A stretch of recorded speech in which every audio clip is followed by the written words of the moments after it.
What is going on, guys? Jack here, and welcome back to episode 8 of our Liverpool FC Let's Play here in Football Manager 2016. Hopefully you guys are good. Today, massive game, taking on Manchester United. If you missed last episode, it was a big game. Definitely go check it out.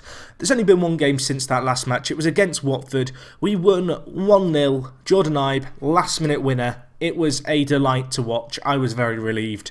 If we'd drawn against Watford, it really would have reminded me of perhaps some of the other draws we'd had earlier on in the season against the likes of Bournemouth and Norwich. And realistically, if we want to finish top 4 this year, they're just not the kind of games we can afford to draw. So to get a win there was great.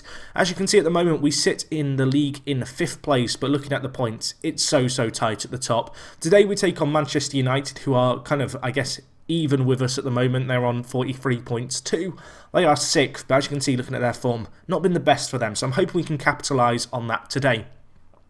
So moving into our team selection, just the one injury to tell you guys about that I think's new. Benteke was injured at the end of the last episode, but as you can see here, Lovren out injured. So we'll bring on Katoldi, I think, to, I guess, man the bench. I'm just wondering if I want to make any more changes here. I think I want to start Jordan Ibe today. He's been in great form of late. I'm kind of tempted to play Thiago Maia. I'm going to be honest. I'm tempted. He's been improving a lot of late, and he's looking like a really good defensive midfielder. The question is he better than Joe Allen? And the answer is he's probably not. I'm going to put Emre Can, I think, into the more defensive position. I think I'm now just having a quick comparison. Oh, I don't know. I don't know. It's so tight. I think we'll go with that. Coutinho on the bench though. We don't want that. We want him on the pitch. Maybe we'll get rid of Allen. There we go. Look, sorted. I really should do this before the live com, but sometimes it's good to kind of show you guys, I guess, my thought process. I also want to bring on Skirtle for Joe Gomez. Looking at our team, all 100% condition, which is nice, particularly as this is a midweek fixture. There's been a little bit of a break between this game and the last. Anyway, I'm pretty happy with that team. Jordan Ibe going to start. He's been in some fine form of late, so I'm hoping that he's going to do a job for us. I mentioned kind of in the early episodes how I was delighted with our striker situation. It seemed like we just hadn't goals in us.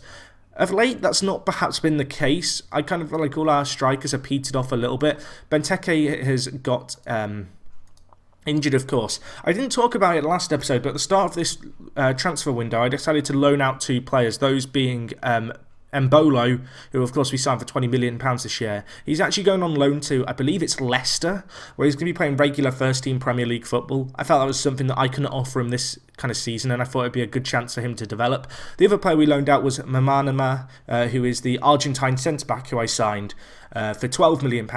He is going to play for, I think it's Boca Juniors, as a first kind of team player. So those are 2 loan outs. They're not kind of something that I usually do, loaning out younger players, but both of those players have very good mentals, very good personalities. They aren't going to need tutoring, and their development would be better be served by playing first team football. Anyway, we're on the attack here. Jordan Henderson hitting the crossbar. That is the first chance of the game.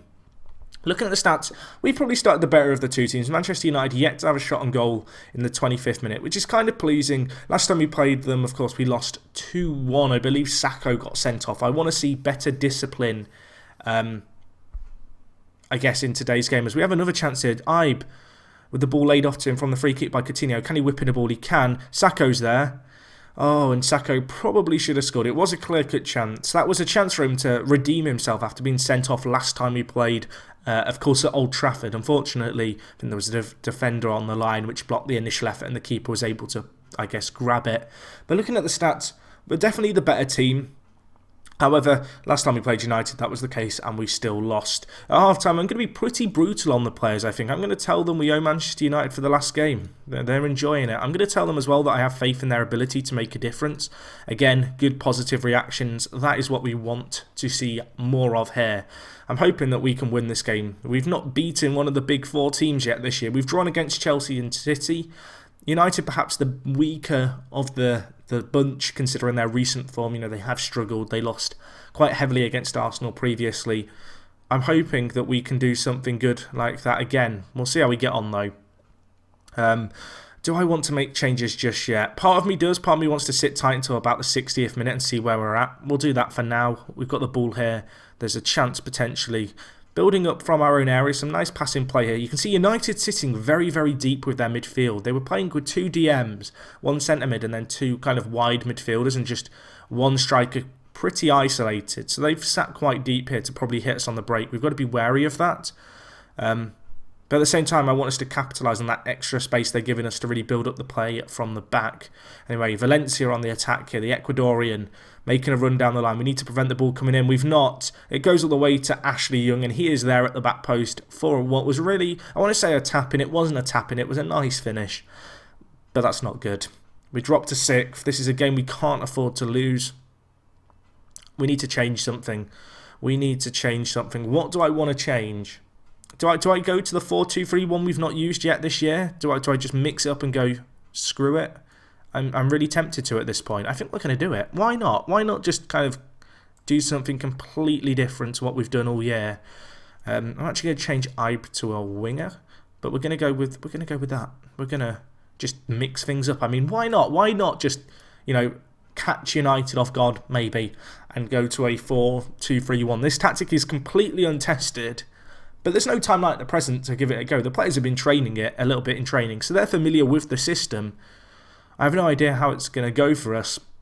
I said I wanted to wait until the 60th minute. That kind of goal, I guess, being scored against us has made me want to make some changes that little bit sooner. But it doesn't look like anything's coming from the changes we've made so far. We're having still a great deal of possession, but we're not doing too much with it.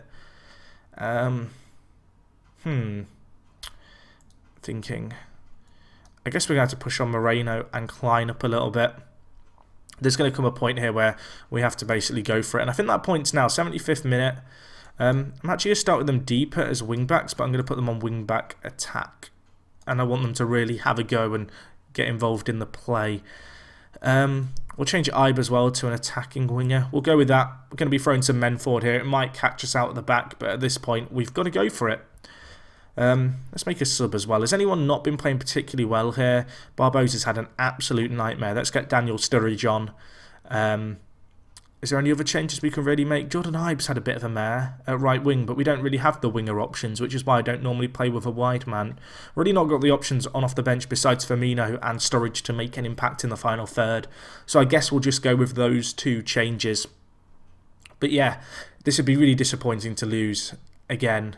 To lose against them, United it would be disappointing because, well, I don't know. I feel like we are a better team than them, and we've been playing better than them for the most part. It's just been a lack of clear opportunities. We're going to go a little bit more direct in our play through the middle. Only 5 minutes left. I've just tried to throw everyone we can forward at this point, but time is slipping away, and if we're going to get a goal, it's going to be a late one. It doesn't look like it's going to happen. I'm staring at that clock waiting for it to hit the 91st minute, and I know there's going to be an end of match highlight. That is going to be game. We lose again to United by just the 1 goal in a game that we probably were the better team in, but we didn't take the clear-cut chances that came our way, and we can only blame ourselves for that. Their set piece came from their goal came from them hitting us on the break rather than a set piece this time. But we gave Ashley Young just too much room to make a shot in, and as a result, we've been punished and we lose that game. I'm hoping that some results around us have gone in our favour in terms of other teams slipping up, because otherwise we are going to be dropping away from the pack. Looking at it here, it looks like Chelsea didn't. Did Chelsea not play? Chelsea didn't play. Neither did Newcastle, neither did Arsenal, neither did City. I think they've all got to play one another, so hopefully some results can kind of go in our favour, I guess. But all in all, that's a pretty disappointing game. I did mention about kind of players going out on loan and stuff. Just a recap of those players who I mentioned.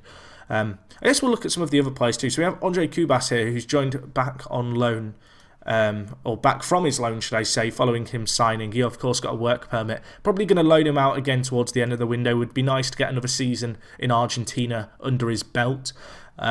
Elsewhere, Prijak Rajkovic, the Serbian goalkeeper, got a work permit, of course. He's still playing regular football for Tel Aviv in Israel, which is good stuff.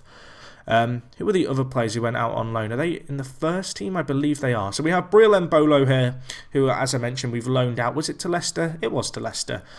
He's played 2 games for them so far, not scored. I'm hoping he's going to get a lot of game time with them, but of course he's going to need to start scoring for them. Otherwise there's just a chance they just will choose not to play him. And the other player who's out on loan, who's a newly loaned out player, is Mamanama, who is out on loan at Boca until the end of the Argentine season, which is actually next January, at the start of January. So he's going to have a year of football again. And I think it's quite good for these South American youngsters that we loan them back to their domestic leagues. It's an area where they're familiar with, so they're not going to be trying to adapt too much. And it really allows them to focus with their football. But anyway, that's going to wrap up today's game. The next game will be the next episode will be the game, I think, against Arsenal. That's going to be a really tricky game because they've been a team playing pretty well of late. You can see here, second in the league for them. Hopefully we can close the gap with a few easier games now. And once we've got this Arsenal game out the way, we really start a run of winnable games. West Ham in 13th, Leicester in 17th, Palace in 10th, Stoke, bottom of the league, Bournemouth 19th. Norwich 11th, and then the City game. So we've got some very winnable games, coming up, and particularly even here we've got Villa and Sunderland prior to the Arsenal game. So I'm hoping we can get a result there potentially. And hopefully, come next episode, we might just be back in the top 4. It's going to be tough, but I feel like we've got the squad that's up to the test. But anyway, guys, that's going to wrap things up from me. Let's take one quick look at the player stats in the Premier League. I've not done this yet this year, so we might as well do it now. So, Coutinho, 11 assists so far, one of the highest totals in the league. He's also got 5 player of the match. So, if we look at more player stats here, appearance-wise, a lot of players have played 23 games. So that's perhaps not the best one to look at. In terms of yellow cards, have we got any players with ill discipline? Not really. I'm surprised about that, although Sacco is top of the red card charts. With 2 reds. That doesn't surprise me. In terms of assists, Coutinho right up there, which is pleasing to see. In terms of goals, are any of our goal scorers up here? We've got a few. We've got Ings and Benteke. Ings on 9 goals, Benteke on 8. I think we've probably got a few more players down here if we scroll. No, we don't. Okay, that's surprising. But anyway, that's going to wrap up this episode, guys. If you've enjoyed, as always, smash the like button. It does help out the videos, lets people see them, I guess, more frequently. They appear higher up on YouTube and all that good stuff. And it lets me know that you're enjoying the videos. If you've got any comments, with this save, with what's going on, leave them down in the comments. And other than that, it is me, Jack, and I'll talk to you guys in a bit. I'm out.